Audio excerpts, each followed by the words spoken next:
Welcome back to Rudy's 1/6 World. For the first in a series of videos I'm hoping to launch, being retrospective showcases on some older figures that people might not have seen in a while. And in honor of Star Wars Celebration 2022 currently going on, and with all the Trooper drops and exclusives, I figure why not start with the Hot Toys MMS385 Death Trooper Specialist. This one was released based on my favorite Star Wars movie to date, which is Rogue One. Now, I recently moved from an apartment to my first home, which has granted me a lot more space for my figures. And truth be told, a lot of the figures we'll be looking at in these videos have never been fully unboxed, other than for a quick inspection. So what we're seeing now is a semi-unboxing showing you the figure box, followed quickly by the interior figure art for the Specialist, which is just a picture of the figure itself in a nice dynamic pose, or not as dynamic a pose as you might like, but pretty impressive and pretty nice. Now, I won't be doing a full unboxing video, as there are a lot of channels that go far more in depth than I ever could into the unboxing, the accessories, the articulation, and so on. So instead, I'll focus on some poses and some overall thoughts on the figures as we go through them. Off the bat, I have to say it's an imposing figure.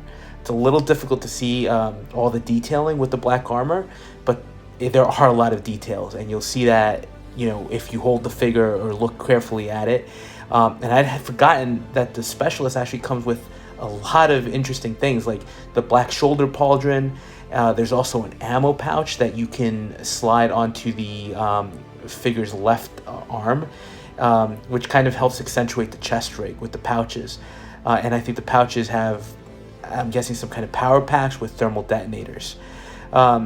Looking at pose, he's a pretty basic pose here. The detailing on the blaster rifle is nice, though. The paintwork is top-notch, as we've come to expect from Hot Toys. And the tip of the blaster here shows some kind of weathering from the heat effects, which looks great. There's also some detailing, some flashlights, I guess some almost like laser sights. They definitely tried to make this figure look more tactical and kind of reminiscent of modern military figures.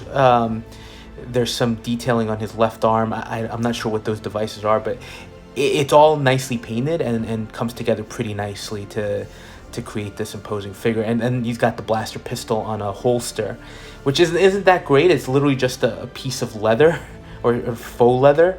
So I'm concerned about the longevity of that. The ammo pouch, it's pretty nicely detailed. Again, pretty easy to put on and slide onto the figure.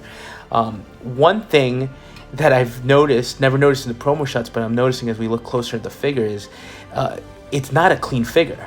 I think it would have been easy for Hot Toys to do a pristine Trooper, but the pauldron has signs of dirt, and the helmet and armor joints and kind of the indentations in the armor, you can kind of see that there's speckling of dust and dirt.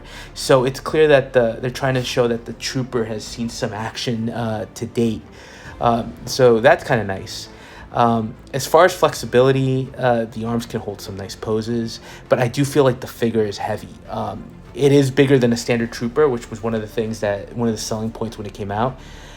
So I just may use the stand when I finally choose a pose to lock him in and put him in the display case. I'd be just concerned that he'd tip over. The thermal detonators, which I'm showing the figure holding here, have a nice feature where they actually open, and you can see a slight red tinge on them to show that they've been activated.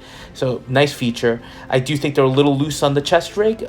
Not the end of the world, but it's I don't know about the longevity of the elements. Granted, this is a 2016 figure, and it's held up pretty well in the box. Now here you can kind of see the LEDs lit up. I added the batteries for these figures, which go right in the helmet. It wasn't too difficult to do, but I've got to be honest, and I know this is a common complaint in the community, which is there's got to be a better way for Hot Toys to do these, especially with the magnets so close. The lights are okay, nice LEDs, not too bright, and they're easy to turn on, again, because it's just the top of his helmet that pops off to get the switch, and so pretty accessible, but it's just great feature, but I don't know how much I'm going to use it, especially once he's in the display. And here we finally put him in a museum pose, which still looks pretty good. Again, they really went full tactical with him, with the chest rig, the shoulder pauldron, the ammo pouch. The detailing is great on him. I don't know if I'll keep him in a museum pose. It is hard to get him in any sort of super dynamic posing. But with the stand, that might be possible. Again, the outfit isn't as restrictive as the original Force Awakens troopers, which is great. And this is just with the lights off, trying to highlight a little bit of the LED lights, which, again, they're not too bright, but they look nice enough. Overall, I really like him. I think he's a little hard to articulate, and I gotta be honest, I hate the feet. I don't know if it's the armor or if I need to play around with the pose a little more, but I'd be concerned keeping him displayed without the stand, as I don't think he's going to hold his pose for too long. But I'm happy I have him, and I think he stands out from the rest of the troopers. So that's it. That's the retrospective look at the Death Trooper Specialist from Rogue One. And we'll see you on the next video.